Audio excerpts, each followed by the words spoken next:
Easy steno YouTube channel पर आप सभी का स्वागत है। डिक्टेशन 5 सेकंड बाद स्टार्ट होगी।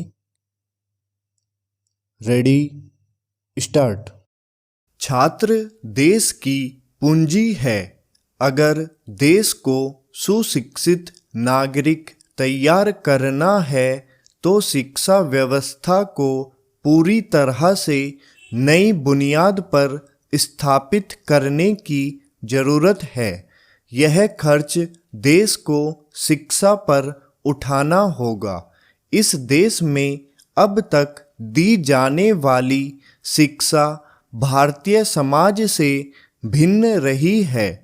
अब यह राष्ट्र का कर्तव्य है कि शिक्षण संस्थानों को नए सिरे से स्थापित करे और उनमें उच्च सामाजिक और आध्यात्मिक मूल्यों को शामिल करे।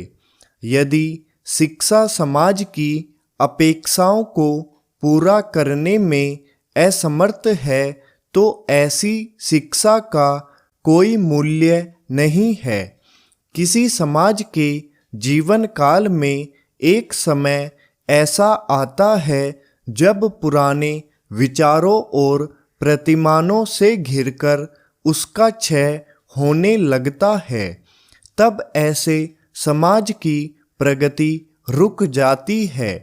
ऐसे समय में नए और उत्कृष्ट विचारों की आवश्यकता होती है। शैक्षिक संस्थान उपयुक्त स्थान है जहां ऐसे विचार अंकुरित होते हैं और आकार लेते हैं।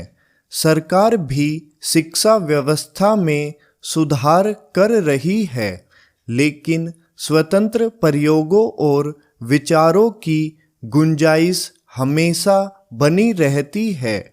जब पुराने विचार बेकार हो जाते हैं तो नए विचारों की आवश्यकता होती है। हम भूल जाते हैं कि एक जीवन है और शिक्षा जीवन में प्रगति का आधार है। यदि शिक्षक चरित्रवान होंगे तो ही हम चरित्र निर्माण कर छात्रों में अनुशासन को शामिल कर सकते हैं। इस दुनिया में सामाजिक चेतना एक शक्ति या ऊर्जा है जो व्यक्ति को समाज के साथ मिलकर चलाती है। बिना बुद्धि के व्यक्ति सफलता प्राप्त नहीं कर सकता। यह सामाजिक चेतना अन्य एशियाई देशों को समृद्धि की ओर ले जा रही है और हम देश में धर्म, जाति और अन्य संघर्षों के मुद्दों में उलझे हुए हैं। इसका आशय है कि हमने राष्ट्रवाद को नहीं अपनाया है। समाज के निचले तबके के लोगों को आज़ादी के बाद समृद्धि की उम्मीद थी, लेकिन हम आज़ादी पर सोए हुए हैं। हमने अपनी प्रशंसा सुनने का रवैया अपना लिया है जो आगे बढ़ने में बाधा है। शिक्षण संस्थानों के स्वतंत्र विचार होने चाहिए। शिक्षक विद्यार्थी का रिश्ता सुंदर और सौहार्दपूर्ण होना चाहिए।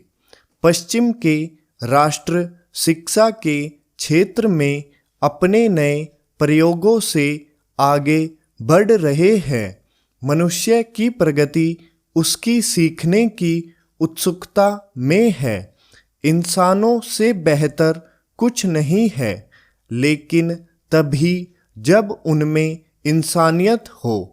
जब तक हम मनुष्य के बीच मतभेदों को मिटाने में सक्षम नहीं होंगे, तब तक हम प्रगति नहीं कर सकते।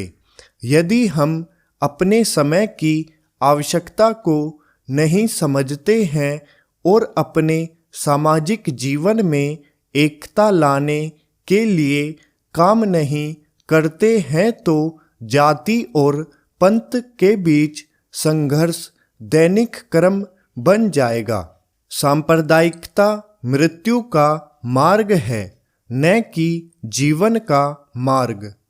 हमें विश्व की अन्य सभ्यताओं के बारे में भी जानकारी होनी चाहिए। स्टॉप।